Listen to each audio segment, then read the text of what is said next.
Il fait toujours beau, il fait toujours chaud, rien de mieux que d'aller à la plage pour se rafraîchir, se baigner. Et Brestonner est là évidemment pour vous accompagner. Je suis là avec Yann en direct, en chair et en os. Yann est à côté de moi, pas Fanche malheureusement. Mais Yann, comment vas-tu? De Bah, retour à Brest? mais oui, c'est magnifique. Le retour à la plage de Pénir, notamment, c'est le bonheur. Et le retour du Stade Brestois aussi. Quand même, ça s'est activé cette semaine. Ça bouge, Fanche. Et toi, de ton côté, les vacances? Eh ben ça va, j'aurais dû être présent avec vous, mais petit contretemps. Mais non, non, tout va bien. Les vacances se passent bien. On est plutôt tranquille à Brest avec cette chaleur relativement agréable. Et du coup, on pourra parler en étant en super forme de ce Stade Brestois version 2026-2027. Il y a pas mal de choses à dire, comme vient de le dire Yann.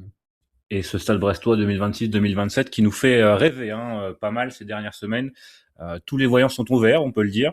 Tout va bien. Il y a beaucoup de joueurs qui sont en instance de départ éventuellement. Peu de joueurs, peu de rumeurs en tout cas d'arrivée, mais on va en discuter. Avant ça, petite interlude d'entrée de jeu.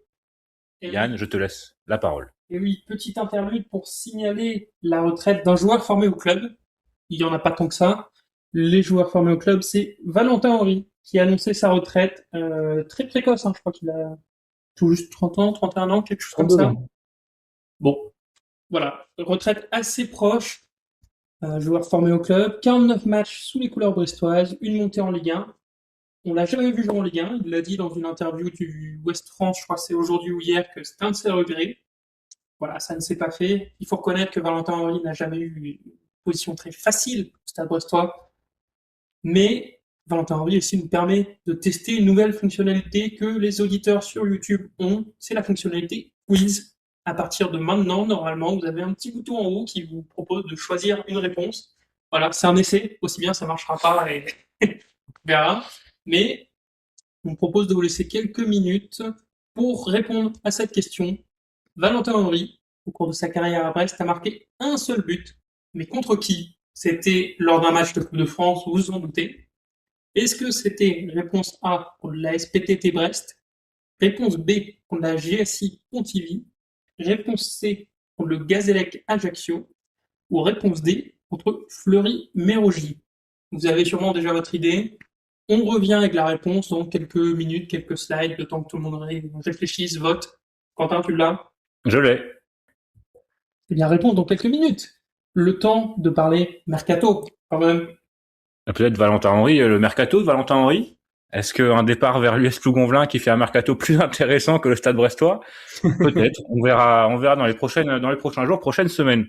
En attendant, parlons un peu Stade Brestois et le mercato autour du Stade Brestois. C'est évidemment le sujet chaud de la semaine. Raphaël Le Guen qui a été annoncé du côté de Crystal Palace pour un montant, en tout cas, on va dire à 8 chiffres, plus de 10 millions d'euros qui seraient annoncés.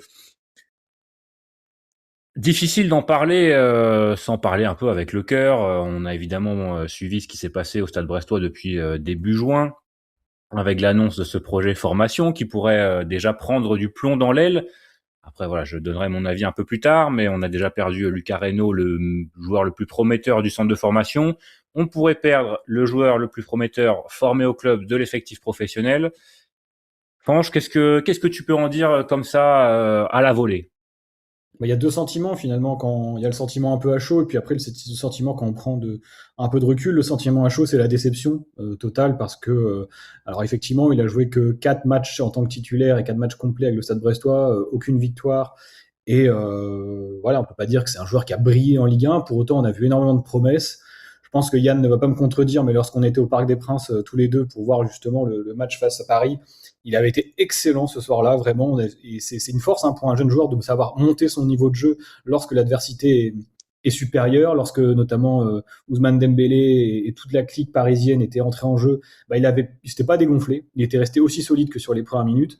Donc, à mes yeux, c'est un joueur très très prometteur. Je pense qu'aux yeux de tout le monde, de toute façon, c'est un joueur très prometteur.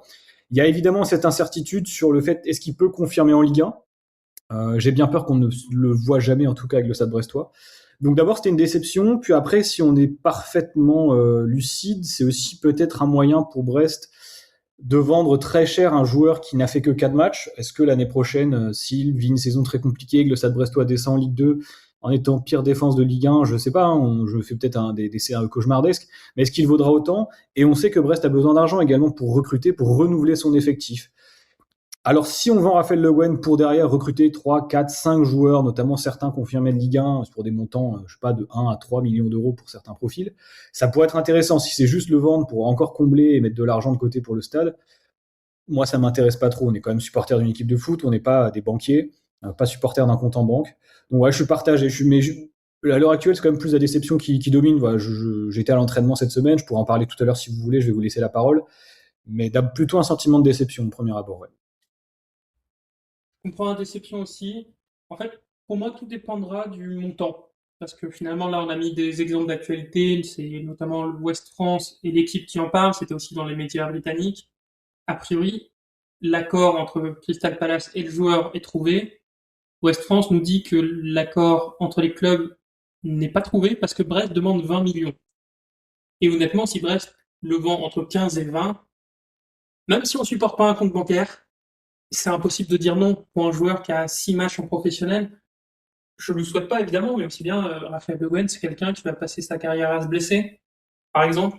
C'est bien, c'est quelqu'un qui n'arrivera pas à confirmer ses quelques promesses. Une offre comme ça, tu peux malheureusement pas la refuser quand tu es Brest, dans cette situation-là, et quand tu as besoin d'autant de joueurs. Et bon, je pense que ça intéresse pas forcément plus que ça, mais je trouve que si Le Guen va à Palace, pour lui, c'est un bon choix. Parce que, mine de rien, quand c'est un joueur formé au club, on est un peu intéressé de voir ce qui va se passer après. Déjà parce qu'il sera la vitrine. Un joueur formé chez toi qui réussit, bah, ça donne envie aux autres clubs de venir mettre un petit billet de plus. Même pour lui, c'est une fierté.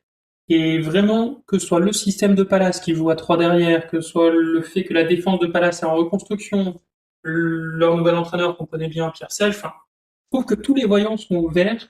Et s'il doit aller quelque part en première ligue, pour moi, c'est la bonne destination. Voilà, c'est le seul élément que je peux vraiment rajouter parce que sinon, je pense qu'on est un peu d'accord sur le reste. Non, mais je suis exactement sur la même longueur d'onde que vous. Il y a le côté déception, et puis le paradoxe de ce projet formation qui est annoncé il y a quelques semaines et qui, voilà, comme je l'ai dit en introduction de ce petit sujet, prend déjà du plomb dans l'aile.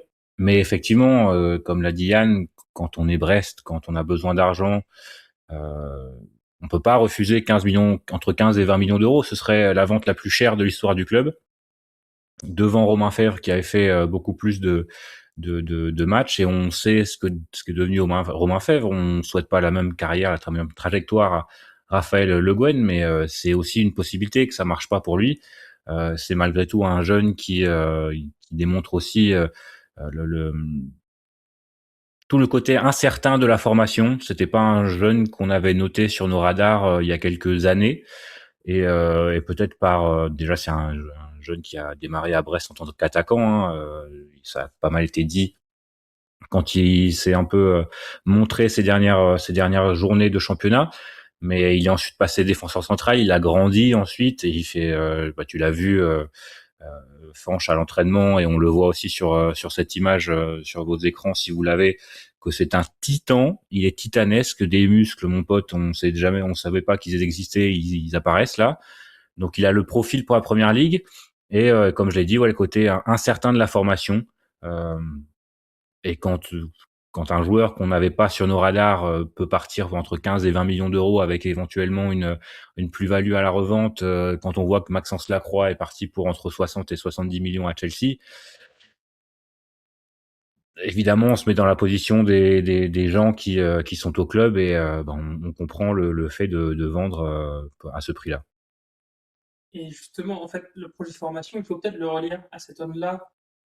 Beaucoup de gens, peut-être moi aussi, hein, l'ont compris en mode on va mettre plein de joueurs dans l'équipe première, on va avoir une équipe première qui aura plein de joueurs jeunes, voilà, qui font vivre l'équipe. Il faut se rappeler que le communiqué sur lequel on est revenu, il démarre en rappelant les ressources financières qui se réduisent. Et finalement, peut-être que la réalité de ce projet de formation, même si c'est difficile de le présenter comme ça, c'est de vendre. C'est de vendre et de vendre. Et en ce sens, commencer ce projet de formation par ta vente record sur du 15-20 millions, tu peux le vendre positivement, te dire que voilà, c'est la preuve qu'il y a quelque chose qui a raison de donner leur chance aux jeunes parce que ça me permet de rapporter de l'argent à court terme. Maintenant, honnêtement, ça va nous faire chier, quoi. Ça va vraiment nous faire chier. Moi, je partais de l'idée que ça serait le pilier de la défense cette saison. On l'a déjà vu hein, dans les amicaux. Il y a fait l'interview, je crois que c'est du Télégramme et du West France qui sort le jour même de l'annonce du potentiel départ à Palace. C'est dommage. Et je rajoute un dernier point, c'est que c'est quand même mieux que ça arrive aujourd'hui, 29, 28, 30 juillet, que 30 août. Parce que là, potentiellement, on a de quoi se retourner pour, on l'espère, acheter 3, 4 joueurs qui auront la dalle, qui vont amener du 109 dans cet effectif. Ils sont peut-être pas à son niveau, mais qui Après, apporteront un il est peu. pas parti non plus, quoi. Ça peut prendre quelques semaines. Oui, mais faut quand même signaler que l'article du West France est plutôt pessimiste sur le sujet, semblant Oui, que oui. Brest va le laisser partir. La question, c'est le montant. Point positif, Brest semble commencer à vendre correctement ses joueurs. Plusieurs choses, je suis d'accord avec Yann sur le côté, quand tu vends quelqu'un de ta formation, ça permet aussi de légitimer un petit peu ton centre de formation. Et si tu arrives à vendre un joueur aussi cher en première ligue et que derrière, il a la chance de confirmer, ça peut aussi donner à l'envie à d'autres recruteurs de venir voir un petit peu ce que tu as en boutique. Et donc de revendre d'autres jeunes derrière, parce que finalement, visiblement, le projet, c'est ça, c'est de former pour vendre, pour s'en sortir, sans avoir besoin d'acheter des joueurs et faire du trading finalement comme avec Grégory Lorenzi à l'époque, mais c'est d'avoir ces joueurs que tu vends plus cher directement dans ton centre et qui te coûtent pas un rond à acheter en premier lieu. Donc ça pourrait être ça. Mais sur le côté négatif, moi aussi, je pense qu'aujourd'hui, le Stade Brestois se cherche beaucoup. On est un petit peu dans un entre-deux, entre l'histoire avec évidemment les 3 années et demie d'Éric Roy, la découverte d'un nouveau projet finalement dont on ne sait pas trop bien sur quoi il repose. On nous a parlé de la formation, mais la formation ne sera pas suffisante pour se maintenir en Ligue 1 l'année prochaine. Et Raphaël Le Guen, c'était un petit peu le trait d'union entre tout ça, entre la saison passée et la saison actuelle, ce joueur formé au club qui a aussi beaucoup de talent probablement, et on pouvait s'identifier à lui. Et les gens s'identifiaient à lui. Les gens, je pense, seraient venus, pour beaucoup, au stade aussi pour voir justement ce fameux Raphaël Le Guen qui, c'est toujours la même chose, quand il y a un jeune qui perce, tout le monde a envie de le voir, on a envie de voir ce qu'il a dans le ventre, etc. Et le perdre maintenant, je pense que pour l'image aussi du projet global et de la saison qui arrive, ce serait un coup dur. Et il y a aussi des éléments très pragmatiques finalement, c'est que l'équipe actuelle manque clairement de profondeur dans l'effectif et que des défenseurs, on n'en a pas une palanquée. Et que là aussi, je suis d'accord avec Yann lorsqu'il dit qu'il le voyait comme un élément central de la défense. Je sais pas si je le voyais comme la pierre angulaire, mais en tout cas comme un titulaire, ça sans nul doute. Et si tu avais déjà une défense installée, j'en sais rien, si tu avais toujours un Lilian Brassier qui était présent, que tu avais la charnière Brassier-Chardonnay, bon, tu avais Le Guen qui pousse derrière, mais que tu le perdais, tu disais c'est pas grave, la charnière a fait le boulot l'année dernière, elle pourra continuer à le faire, c'est vraiment une belle opportunité de faire entrer du cash. En l'occurrence, là, c'est pas le cas, il y a que Brendan Chardonnay qui est présent comme défenseur central confirmé. On sait qu'en plus, il a plutôt tendance à avoir un petit peu de mal à rentrer dans ses saisons. Si là tu perds Le Guen en plus, il faudra reformer une charnière, avoir des automatismes, et ça ne sera pas mettre Chardonnay dans les meilleures conditions. Et dernière chose, effectivement, donc j'étais à l'entraînement au début de semaine, c'était lundi, et j'ai pu donc voir l'effectif au complet, suivre toute la séance. D'ailleurs, c'était très intéressant à suivre à plein d'égards. Et tu as raison, Quentin, il est colossal, Raphaël Le Guen. Je pense qu'il est plus grand, en tout cas, il paraît plus grand, et Cajor qui est plus costaud. Il est monstrueux. Brendan Chardonnay fait vraiment gringaler à côté, alors que pourtant, c'est pas le cas. On perdrait vraiment, vraiment, vraiment, je pense, un élément important de la saison brestoise à venir. Ce serait sportivement, en tout cas, une très grosse perte. Et après, vous évoquiez juste, je termine très rapidement, le fait de le remplacer. Oui, mais qui négocie, qui remplace, qui travaille, ça, par contre, j'ai un peu plus de questionnement là-dessus. Oui, c'est vrai que ça, qui négocie avec Crystal Palace? Est-ce que c'est Christophe Leroux? Est-ce que c'est le collègue Diatta? Enfin, quoi? Est-ce que c'est Denis directement? Est-ce que c'est Pascal Robert? Est-ce que c'est Pascal Robert? Aucune idée, mais il est intéressant quand même le point petite histoire dans la grande histoire autour de Raphaël Le Guen. On est peut-être à la veille d'une saison un peu moribonde, et c'est vrai que cette histoire de défense centrale formée au club du coin pouvait être une belle histoire malgré une saison qui s'annonce moyennasse. Donc effectivement, un départ dans ce sens-là serait un coup dur, à la fois sportif, mais aussi dans l'écriture de cette saison qui comme je l'ai dit, ne démarre pas sur les chapeaux de roue, on va dire. Sans jeu de mots avec le nouveau directeur de la cellule de recrutement. Nouveau directeur de la cellule de recrutement qui doit combler potentiellement un deuxième départ. Parce que c'est l'autre actu, on en a peu parlé, parce que c'est moins en parlant, mais a priori, Bradley Locaux a des offres à l'étranger, ou devrait en avoir prochainement. Là, on vous a mis l'article du West France, très bien informé sur le début de saison, hein, visiblement, qui indique un intérêt de 3 clubs pour Bradley Locaux, à savoir Augsbourg, Genoa en Italie et Burnley en Angleterre. À un moment donné, tu peux pas non plus faire partir tout le monde. Généralement, à l'époque du lorenzisme, on était sur euh, un départ cher tous les ans, un départ d'un cadre tous les ans, sauf la dernière saison où d'ailleurs on a vu que ça s'est pas voilà, très bien goupillé. Mais ouais, tu peux pas non plus laisser partir tout le monde. Ça ferait beaucoup de joueurs à recruter, hein, en plus de ceux qu'on en doit déjà recruter, ceux qui ont été annoncés lors de la conférence de presse de Julien Lachuer, un ailier gauche, un milieu et déjà un défenseur central. Ça rajouterait aussi un latéral gauche qu'on pourrait vendre au moment où je pense sa cote est la plus basse. Donc ce serait pas non plus hyper intelligent selon moi de laisser partir Bradley Locaux. Il lui reste encore 2 ans de contrat, donc il n'y a pas non plus de panique à avoir. Et d'autant que si on ne dit pas de bêtises, il y a quand même un pourcentage important qui reviendra au Stade de Reims. Donc ça ne sert pas à grand-chose de le vendre pour 4, 5, 6 millions d'euros. Autant voilà, essayer de le relancer après une saison blanche et une saison à retrouver un peu ses capacités athlétiques. Hein. On sait que quand même la blessure du tendon d'Achille aujourd'hui, c'est peut-être la plus grave qu'un athlète de haut niveau peut avoir, bien loin devant les ligaments croisés maintenant. Donc prenons notre temps et franchement Bradley, pas de bon de sortie Bradley. Ah, ça laisserait du temps de jeu à Justin Bongo. Je rebondis juste là-dessus, c'est un peu l'interrogation par rapport à la gestion du cas d'Aouda Guindo, du coup, si tu envisages de faire partir Bradley Locaux, pourquoi est-ce que tu n'as pas anticipé en proposant, en verrouillant Guindo plus tôt finalement? Parce qu'avec Guindo, Bourgo, bon, à la limite, tu dis, tu te fais la saison, tu as 2 latéraux gauche, notamment Daouda Guindo. On a vu l'année dernière que c'était pas Roberto Carlos, mais bon, il avait, je pense, le niveau Ligue 1 sans joueur moyen de Ligue 1, quoi, ça pouvait le faire. Là, si tu perds Guindo plus Loco, et Loco, c'est aussi l'exemple parfait finalement du mec qu'il faut savoir vendre au bon moment, parce que alors qu'il devait partir, je crois, à Nottingham pour une quinzaine de millions d'euros, d'après les différents articles que je viens de consulter, bah, finalement, ça s'est pas fait suite à sa blessure, et aujourd'hui, je pense qu'il en vaut à peu près 3 fois moins, et vendre Loco 15 millions, peut-être que bah, c'est facile de refaire l'histoire, mais ça aurait été aussi plus facile de le remplacer à l'époque. On n'aurait pas eu nécessairement besoin de prendre Aïdara. On aurait peut-être recruté quelqu'un d'autre. Et c'est de l'argent qui, aujourd'hui, bah, on retouchera jamais. Je suis d'accord avec Quentin. Tout le monde peut pas partir. Faut, à un moment donné, il faut arrêter aussi. Le Stade Brestois, je comprends qu'il y a des problèmes financiers, mais j'ai l'impression de voir Le Havre qui recrute du monde, de voir Angers qui se renforce, de voir Auxerre qui se renforce, tous ces clubs-là. Et nous, encore une fois, on est le 29 juillet ou 30 juillet et il y a personne qui est arrivé, quoi. Et bon, j'ai pas l'impression qu'on soit non plus le club le plus pauvre de l'histoire de la Ligue 1. Je m'interroge un petit peu sur ce qui va être fait cet été, encore une fois. Parce que Après, des joueurs libres, il y en a en plus. Si tu veux faire signer des joueurs libres, tu peux, quoi. À un moment donné, il faut anticiper, il faut prendre des risques. La formation, ça va être gentil, mais à l'entraînement, les jeunes, ils étaient impliqués, etc. Mais tu vois quand même clairement une différence très nette de niveau entre les pros confirmés et les jeunes qui viennent pointer le bout de leur nez. Ça va pas le faire en Ligue 1 avec que des jeunes sur le banc, c'est impossible.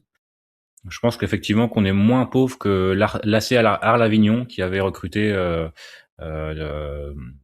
Charisteas. Si je ne dis pas de bêtises, si ma mémoire Après, ne fait pas défaut. Mais après, je crois qu'ils avaient passé 10 matchs sans gagner. Donc, Ils bon. ont fait qu'une saison. Hein, donc, ouais, Et là voilà, où ils avaient fait 15 joueurs, donc Kamal Meriem. oui, oui. Mais écoute, là où tu as partiellement tort, Fanche, c'est que nous avons recruté au Stade Brestois. En dehors de Noé Polion, on a eu une annonce passée totalement inaperçue la semaine dernière d'une première recrue. C'est Samba Diop, voilà, qui a été annoncé de manière formelle comme un joueur de l'équipe première, avec la vidéo, la petite photo comme il faut bien. Mais il fallait regarder le communiqué du Stade Brestois, puisque sur le site du Stade, il est indiqué très précisément que Samba Diop, c'est à la toute fin, là c'est sur l'écran, vous voyez en noir, capable d'évoluer sur le côté gauche comme dans l'axe de l'attaque, il fera sa reprise dans un premier temps avec le groupe réserve et poursuivra sa progression au sein de l'effectif professionnel. Donc on n'est pas sur l'ailier gauche que voulait Julien Lachuer a priori. Il y en aura un autre. Et puis a priori, c'est pas totalement vrai puisque tu étais à l'entraînement Fanche il y a pas si longtemps. Et on a vu des photos aussi comme quoi Samba Diop était à l'entraînement avec les pros. Donc On ne connaît pas le joueur. non, on ne connaît pas ce joueur. Non. Par contre, il y a juste eu un point que je trouvais intéressant dans le communiqué qui est pas noté ici, c'est qu'a priori on aurait un accord avec les voltigeurs de Châteaubriand pour intégrer, on va dire, les recrues venant de l'étranger.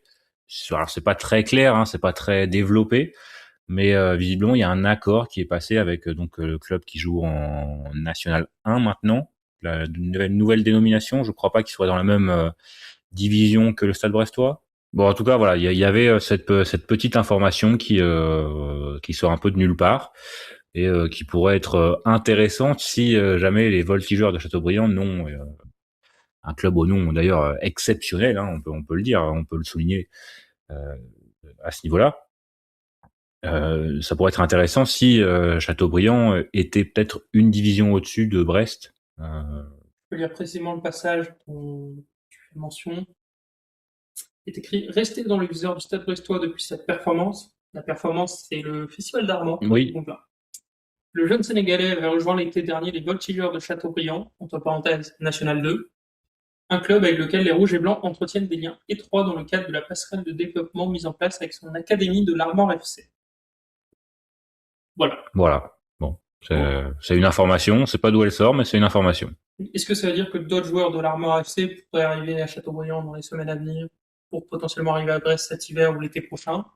Pourquoi pas, hein? Encore une fois, bonne idée si jamais il y a une plus-value à Châteaubriand plutôt que la réserve, quoi. C'est vrai. Et bon, l'autre mercato, c'est la seule piste hein, vraiment sérieuse qu'on voit ces dernières semaines.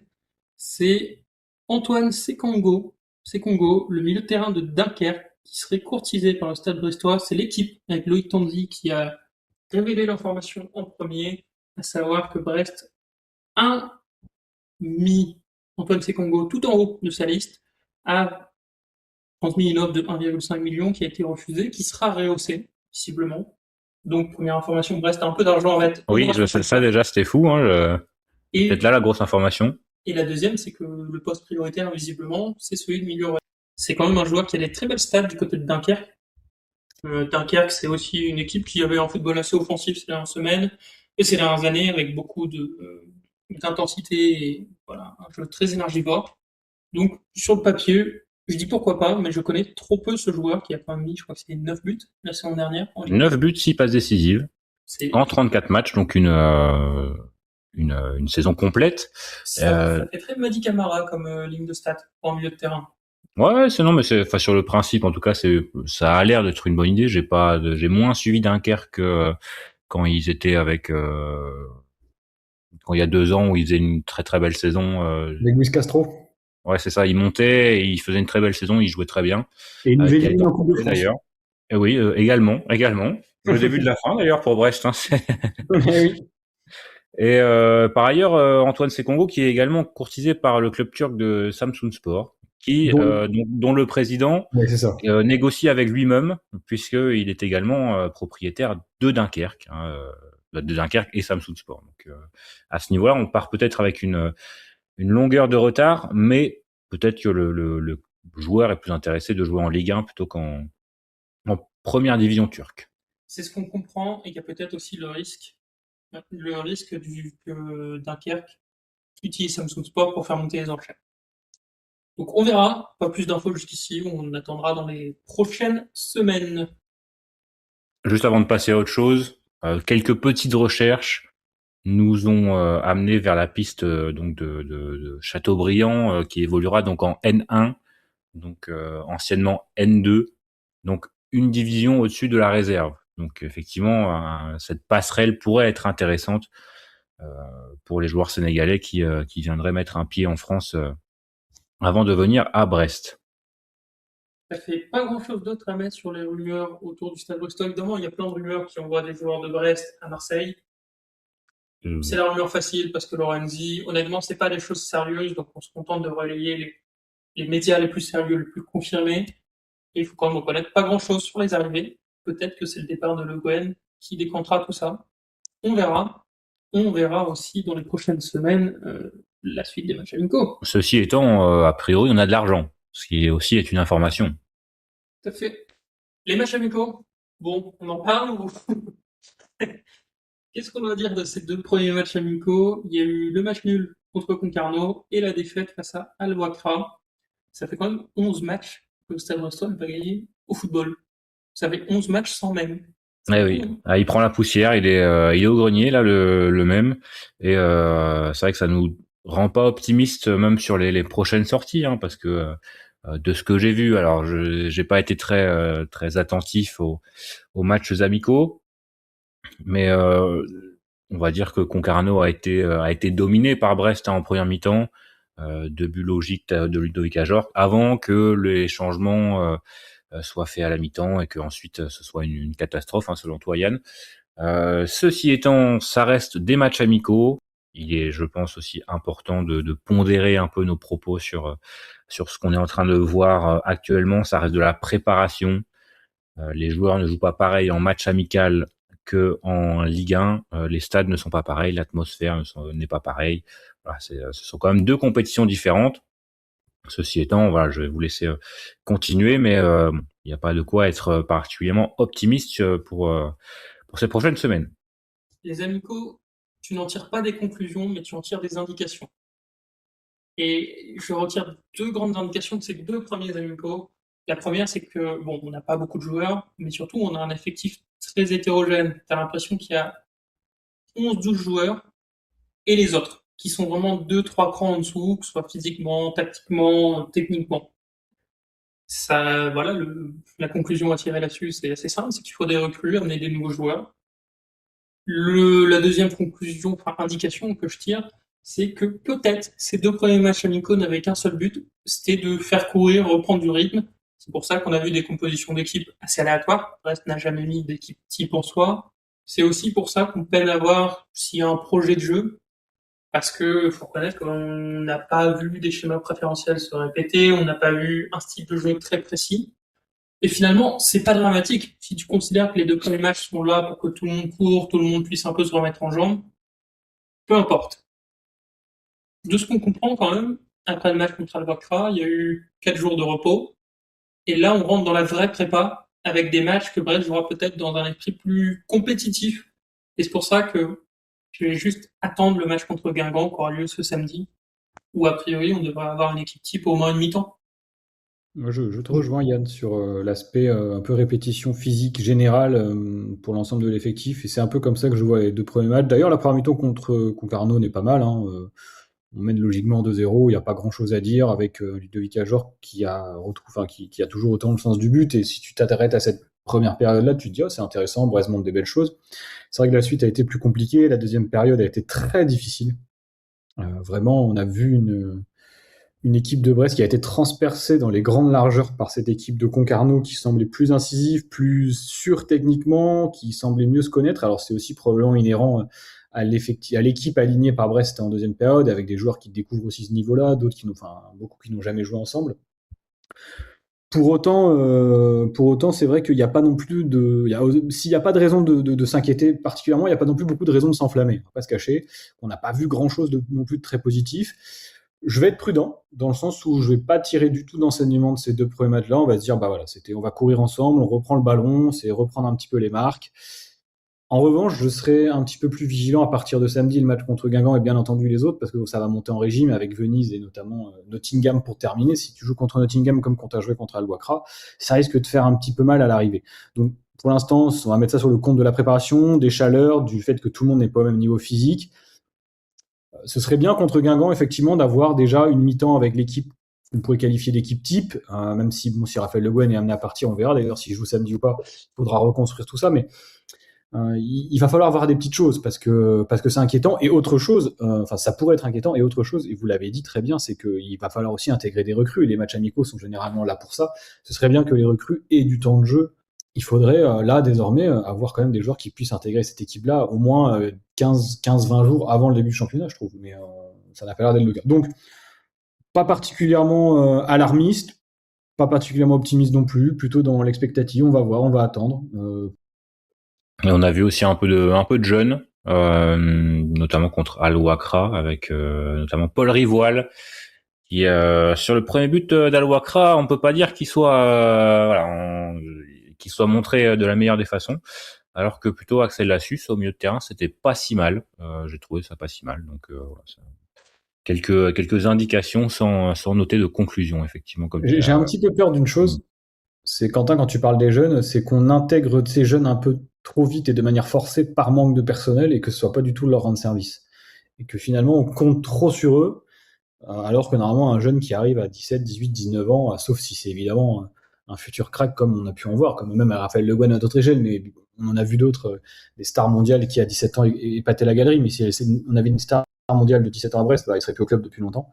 J'ai pas envie qu'on leur donne trop de responsabilités. C'est ça le danger, c'est de vouloir trop compter sur eux, de les aligner, quitte à les perdre trop rapidement. C'est des joueurs qui ont besoin de temps de jeu, certes, mais aussi d'apprendre, de prendre le temps de savoir vivre dans un effectif professionnel, d'enchaîner les entraînements, etc.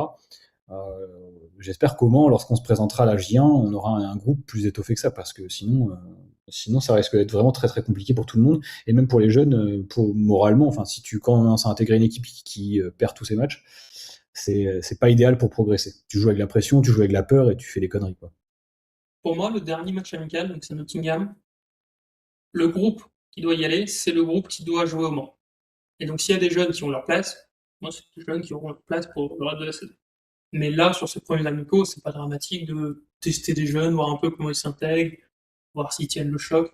Après, ceci étant, c'est aussi intéressant de les voir et éventuellement de leur faire confiance pendant la saison si jamais ils font une bonne préparation. C'est aussi une façon de le montrer, ce qu'on n'avait pas vu notamment avec Macalou l'année dernière, qui a fait une très bonne préparation et qui était parti ensuite un peu aux oubliettes sur les semaines qui suivaient, ce qui était un peu dommage parce que lui, du coup, avec de la confiance, avec de la qualité, et il a sûrement perdu un peu de temps à ne rien faire sur le banc après cette préparation. L'autre actu, on la voit sur la deuxième photo aussi, c'est le nouveau maillot extérieur du Stade Brestois qui a été révélé. 2 maillots à la mi-juillet, c'est quand même fou, hein. Premier épisode, on avait noté le maillot sur 10. Quelle est votre note, Quentin?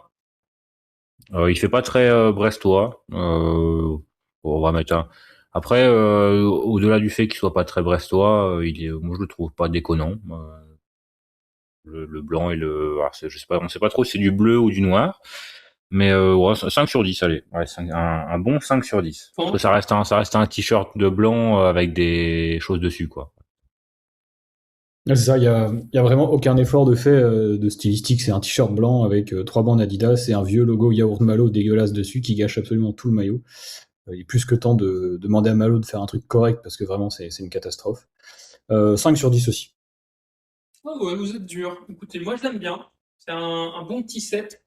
2 regrets. Le premier, on verra dans la saison, mais j'aimerais bien que le short soit bleu. Voilà, c'est le point mode. Je pense que ça peut être très sympa le point bleu.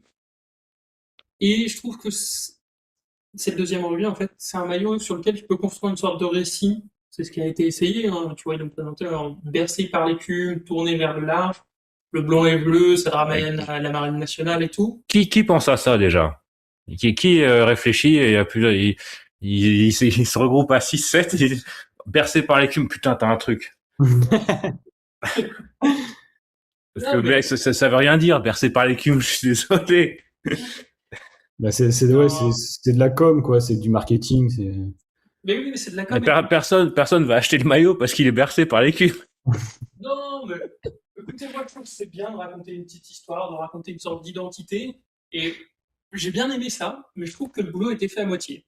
Parce que tu regardes la vidéo ou les photos de présentation, bah, il y a 2 problèmes. Le premier, c'est que tu n'arrives pas à déterminer si le maillot est bleu ou noir. A priori, c'est bleu. Ouais, le Et le shooting est nul. deuxième, c'est que tu essaies, voilà, tu vois, tu as ce petit storytelling qui fait un peu rigoler, mais tu essaies de rendre un truc sur le maillot en disant, voilà, il représente le côté maritime de Brest, tu fais toute la com sur la marine nationale et tout, et tu ponds une vidéo où, en fait, les mecs sont juste dans le stade. Et ça rend le maillot, mais totalement anecdotique, comme les autres. Le Il y timing, a pas d'écume dans le stade. a priori, non. Et le timing est un peu dommage parce que quelques jours après, c'est Lorient qui a présenté son troisième maillot, qui pareil met en valeur leur côté maritime. Et ben qu'est-ce qu'ils ont fait? Ils ont fait leur photoshoot sur le port. T'as le maillot face à la mer, t'as les joueurs qui sont dans un cadre assez maritime aussi. Je crois que c'est sur le port. Ça coûte pas grand-chose et je trouve que ça rajoute un petit truc. Là, ce maillot, bah, tu dis c'est un maillot comme un autre, alors que objectivement, je le trouve assez joli. Et je pense que je l'achèterai cette année. Voilà, c'était tout. N'hésitez pas à dire ce que vous en pensez en Peut-être que quand commentaire. tu le portes, t'es bercé par l'écume. Faudrait voir. Je sais pas. Et que immédiatement tu te tournes vers le large, comme un tournesol, quoi, qui regarde le soleil tout le temps. Hop, on, on essaye de réfléchir sur le pourquoi du comment. Par contre, c'est vrai qu'on a vu beaucoup, notamment à la Coupe du Monde, et de clubs Adidas qui ont sorti des maillots avec l'ancien logo, comme on a vu sur le maillot des 75 ans. Je sais pas s'il y aura un troisième maillot, mais c'est très sympa éventuellement d'avoir aussi ce côté un peu rétro sur le troisième maillot, comme beaucoup de clubs l'ont actuellement, ainsi que de sélections, la Coupe du Monde, notamment l'Espagne, le Japon, si je crois, avait ça. C'était ça. Cet ancien logo Adidas, il procure quelque chose. Voilà. Je sais pas s'il est bercé par l'écume, lui, mais il procure quelque chose. Tourner vers le large. Ah bah, sans aucun doute ça. Néanmoins, il précise aussi que c'est le maillot de Brest-la-Blanche. Il me semble que l'an dernier, c'était le maillot de Brest-la-Grise. Ah oui, bah écoute, on a changé de couleur entre temps. Mais maillot que j'aimais bien aussi l'an dernier. Après, c'est vrai qu'au vu du nombre d'heures de soleil, on aura peut-être Brest la bronzée l'année prochaine, quoi. Un maillot jaune. Écoute, c'était sympa le maillot Tour de France il y a une dizaine d'années. Je suis allé courir avec ce matin. Voilà. Tant qu'on n'a pas le maillot Panzani, l'eustu cru. Oui, ni le maillot UAE. Ah, peut-être qu'il faudrait prendre contact avec l'équipe UAE pour avoir des produits afin que nos joueurs courent plus vite et ne soient jamais fatigués. Est-ce que Tadej Pogacar, il est bercé par l'écume? Ça, on sait Je sais pas, mais il est bercé par quelque chose en tout cas, et pas la même chose que nous. Ah. Allez, on passe à Imagine autre chose. un match avec Hugo Magnetti qui n'est jamais fatigué, ce serait complètement dingue. C'est vrai. Mais il n'est jamais fatigué. Bon, messieurs, c'est un peu spoilé parce que vous avez la réponse. Mais normalement, vous, auditeurs, vous avez cliqué sur YouTube. Contre qui Valentin Henry a marqué le seul but de sa carrière avec Brest? Franche, tu t'en souvenais? Pas, a priori. Je m'en souvenais pas, et pourtant j'étais au match, parce que c'était un match qui m'intéressait. Bon, déjà, c'est un club local, on connaît du monde qui joue dans l'équipe de la SPTT. J'aurais bien aimé un match cette année en Coupe de France. Enfin, je crois que Yann n'y joue plus, mais un Yann contre Doumbia. Je pense que ça aurait pu être très drôle. Mais non, je me souvenais pas. Il faut voir si Yann B continue à jouer au foot à la SPGT. L'année dernière, c'était le cas, hein, il me semble. Donc, s'il a repris une licence cette année. Mais voilà. Donc, la réponse A, donc la SPTT Brest, les postiers de Brest. C'était quoi le score 3-0. Ah ouais, seulement. Voilà. Et je crois que Valentin Henry rentre en fin de match, il joue une quarantaine de minutes. Toutes les infos, de toute façon, elles sont sur le site habituel teaser.bzh. On vous invite encore une fois à aller regarder cette mine d'or statistique. Bon, a priori, Yann B n'est pas sur le site, mais on peut faire une demande de rajouter une fiche. Chardonnay jouait ce match aussi. Peut-être Nils Mopé. Nils Mopé, ça on est sûr. Ouais. Chardot aussi, parce que je vois la photo, il y avait Fossurier, Grougy de mémoire, Batocchio. Il doit y avoir toute cette équipe-là. La grosse équipe hein, qu'on avait mis. Bah, on prend pas la SPTT on prend la SPTT au sérieux, hein, c'est pas Dunkerque. Hein. Voilà pour cet interlude du jeu. Maintenant, il reste une ou deux séquences, je crois. La suite, c'est l'Arkea Park. Ah, je vais en parler, oui, parce que c'est quand même un sujet qui est important et les nouvelles on en a tous les 6 mois, donc quand il y en a, c'est vrai que c'est intéressant d'en parler. Après, moi, j'ai pas fait d'études de droit, je vais pas me prononcer sur le fond parce que je sais pas exactement tout ce que ça veut dire. Tu t'y connais mieux que moi d'ailleurs, mais visiblement, c'est une nouvelle qui est plutôt positive, mais j'ai l'impression que ça change pas grand-chose finalement, qu'on attend encore d'autres réponses de la part de la justice, et je trouve que ce dossier, de manière générale, en tant que vraiment supporter du Stade brestois et pas juriste, ça traîne tellement en longueur, et visiblement, les bruits... J'ai entendu quand même parler du fait que Arkea commençait à s'impatienter assez sérieusement face à l'immobilisme de ce projet-là, que d'autres également pouvaient s'impatienter, peut-être même les frères Le Saint commençaient à trouver le temps un petit peu long. On est, je pense, aujourd'hui, on n'en parle pas tous les jours, mais c'est à mon avis le le sujet majeur autour du Stade Brestois, c'est l'avenir lié à ce stade. Je ne sais pas du tout ce que ça peut donner si demain on apprend que le projet est abandonné. Vraiment, ça pourrait être inquiétant. Et après, pareil, on voit les écologistes de Brest donc, qui ont le droit de dire ce qu'ils veulent, et bien entendu, hein, c'est leur rôle.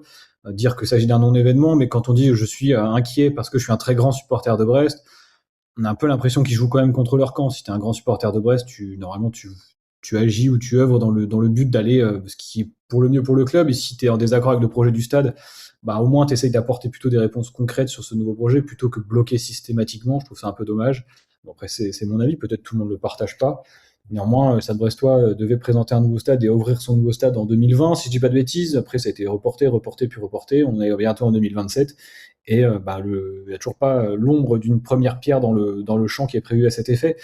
Pareil hein, pour la construction du stade, enfin du projet du club, de vendre ton projet à des joueurs. Ça fait 10 ans que tu vends à des joueurs que tu auras bientôt un nouveau stade. Je pense que les premiers jours auxquels on a dit ça, ils sont retraités depuis déjà bien longtemps. Donc c'est regrettable de voir cet immobilisme, cette lenteur aussi judiciaire finalement. Alors c'est pas valable que pour le foot, c'est pour tout. Mais aujourd'hui, c'est un sujet très très important qui commence à me fatiguer très sérieusement. Il y a d'autres arrêtés qui doivent être étudiés, enfin la justice doit se prononcer sur d'autres arrêtés. Quand bien même la justice dirait oui, c'est juste pour donner un élément de calendrier. Là, on peut encore avoir un recours au niveau de la Cour administrative d'appel de Nantes.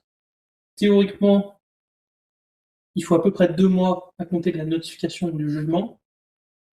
Là, ce recours-là, vraiment, il rejuge toute l'affaire de fond en comble, il regarde la validité de l'arrêté, il regarde si les motifs sont les bons, enfin, voilà, c'est vraiment un jugement de fond. Et ensuite, si jamais c'est une nouvelle fois le stade qui l'emporte, il y a possibilité d'un pourvoi en cassation devant le Conseil d'État, où là, c'est uniquement, voilà, théoriquement uniquement un jugement sur la forme, il ne va pas juger les faits, mais c'est encore 2 mois minimum. Donc, ça veut dire que quoi qu'il arrive, d'ici fin 2026, on n'aura a priori toujours pas de vue sur la suite juridique, on n'aura a priori toujours pas de pierre posée. Bon, ça commence à traîner, et là on est dans l'hypothèse où tous les recours sont rejetés. Peut-être que la justice va considérer qu'il y a quelque chose qui a été mal fait dans le dossier Restaurant, que voilà, je ne sais pas. C'est très long, c'est très déprimant, et c'est d'autant plus regrettable que c'était un peu la seule bonne nouvelle des dernières semaines, et tu te rends compte que c'est pas forcément une très bonne nouvelle, enfin, c'est une bonne nouvelle, mais c'est pas définitif. Et quand tu as besoin d'horizon, d'un peu de lumière, c'est pas le stade qui en donne a priori. Et Quentin a peut-être trouvé une explication, une solution. Ouais, c'est vrai. On se demandait avec Yann si finalement l'arrivée de Julie Diatta, avocat de fonction, n'était pas finalement une recrue plus pour l'avancée du dossier à Arkea Park plutôt qu'une recrue pour le sportif. Ça, on n'aura pas de réponse, hein, mais c'est vrai que c'est après, je sais pas exactement dans quel domaine il se spécialise, Jules Diatta, mais éventuellement, hein, on sait jamais, il peut peut-être apporter son professionnalisme et ses compétences dans ce dossier Arkea Park, même si on imagine que l'armée d'avocats des frères Le Saint est déjà bien en place sur ce dossier. De manière plus générale, si quelqu'un suit vraiment le dossier de l'Arkea Park, connaît toutes les suites juridiques, parce qu'il faut se palucher tous les arrêts, tous les détails, n'hésitez pas à nous signaler. Hein. Ça fait longtemps qu'on promet un dossier sur le stade. En fait, en toute franchise, c'est quelque chose qui demande énormément de préparation, parce qu'il y a énormément de points de vue juridiques, de documents juridiques, de points de vue politiques et tout. Et on préfère faire un truc bien cadré qu'un épisode un peu bâclé qui sera... Juste, ce serait le bar du coin oui, t'as raison, non, j'ai pas raison, pourquoi t'as raison? Bon, parce que j'ai raison. Il faut respecter les divers points de vue, parce que, mine de rien, c'est pas non plus un sujet hyper grave. Ça reste un stade d'un club de foot. Bon. Ça reste quand même pas anodin, parce qu'on parle du foncier, d'intérêt. Et ça peut aussi faire jurisprudence, voilà. Voilà. Non, moi je comprends le débat. Le truc, c'est que Quentin, t'as raison sur le fait que les associations locales défendent leur bout de gras et souvent ils sont 7 ou 8 et ils ont le droit à un article. C'est un petit peu dommage, même si on en a déjà parlé, et vous dites, certains disent, bah oui, on laisse le dossier suivre son cours, c'est comme ça. Les défenseurs du projet n'ont rien à dire entre temps. On n'a pas vraiment l'impression que ce projet est incarné par qui que ce soit, quoi. voilà, il est dans les mains des tribunaux, d'accord, mais on n'entend personne venir nous dire pourquoi est-ce qu'il serait important, qu'est-ce qui a été modifié entre la première mouture et les autres pour justement rajouter des éléments en lien avec le respect de l'environnement, l'inclusion des uns et des autres, le problème du handicap, tout ça. Visiblement, ils ont beaucoup travaillé là-dessus en plus. Donc, ça aurait été bien peut-être d'avoir des points de passage ou des points de transparence sur nous dire concrètement, voilà, le stade, il va servir à ça. On a changé ça, on a mis ceci, on a mis cela. Là, s'ils en parlent vite fait dans 2-3 interviews, j'avais revu quand on préparait le podcast la dernière fois, 2-3 éléments, mais c'est toujours à moitié caché ou dans un article qui s'adresse pas au grand public. Je pense qu'il y a plein de gens qui se disent à Brest, non, le stade, ça va coûter cher, point barre, il sert à rien, mais en fait, c'est plus compliqué que ça comme sujet. Et malgré tout, ça traite de problématiques importantes. On le voit encore actuellement. Hein, donc, on n'est pas insensible non plus aux arguments écologiques. Voilà. Mais est-ce que on doit s'arrêter là-dessus? C'est tout le cœur du nœud. Je pense que c'est compatible de faire un nouveau stade et de déjà de faire de ce que Francis Leblay est aujourd'hui, en transformer peut-être sur des logements, sur des choses comme ça qui manquent beaucoup. Et puis tu peux créer un nouveau stade. Alors forcément, ça va détruire des champs agricoles certainement, mais si tu plantes des arbres, si tu mets des éléments de verdure à côté, s'il y a pas une détérioration des sols à côté, s'il y a pas des tonnes et des tonnes de parking, ça peut être quelque chose qui rapporte de l'emploi à la communauté et sans détruire particulièrement l'environnement. Et je suis d'accord avec toi, c'est important d'y accorder toute l'importance qu'il mérite, parce qu'on voit bien aujourd'hui que c'est une question majeure. Il y aura pas de transition écologique sans gros investissements. Donc voilà, Mais c'est ce que je disais dans un épisode précédent, et c'est la critique de Glenn Bissot que je reprends le plus, la critique qu'il formule, c'est que la démarche côté Stade Brestois, elle est quand même, elle est pas très grand public. Vraiment, t'as l'impression qu'ils bossent dans leur bureau, ça finit directement dans les cabinets, dans les tribunaux. Et c'est compliqué pour les Brestois de s'associer vraiment au projet, de pouvoir dire vraiment pourquoi on défend ce stade. Et on l'a bien ressenti dans l'appel à manifestation où les gens pouvaient donner leur avis. C'était compliqué de sortir des éléments précis. Et c'est dommage parce qu'on sait qu'il y en a. c'est pas un stade avec les Brestois pour les Brestois. Pour les Brestois, a priori, si, mais visiblement pas avec pour l'instant. Peut-être qu'ils attendent que le tribunal soit passé par là, hein, mais c'est un peu dommage parce que je suis sûr qu'il y a beaucoup de très bons arguments à faire valoir dans la presse. Parce que faut aussi sortir un peu de la bulle Stade Brestois.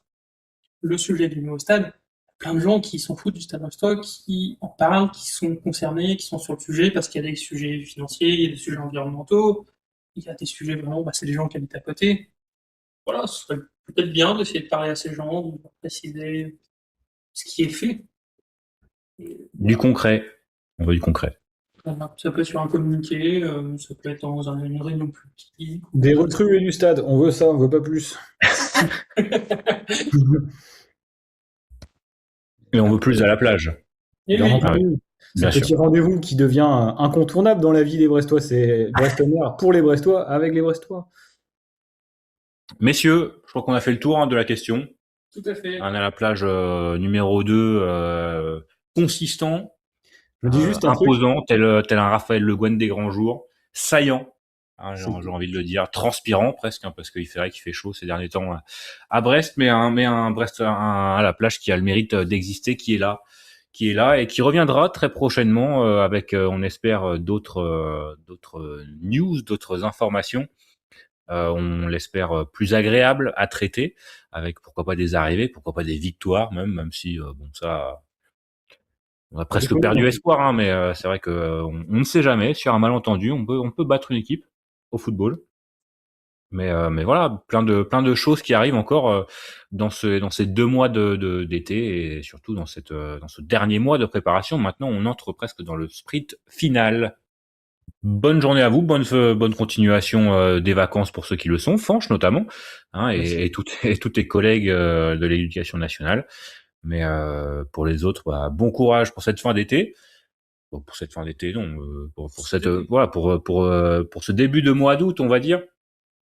Et bien sûr, malgré tout, on a beau tirer la tronche. Allez Brest, salut.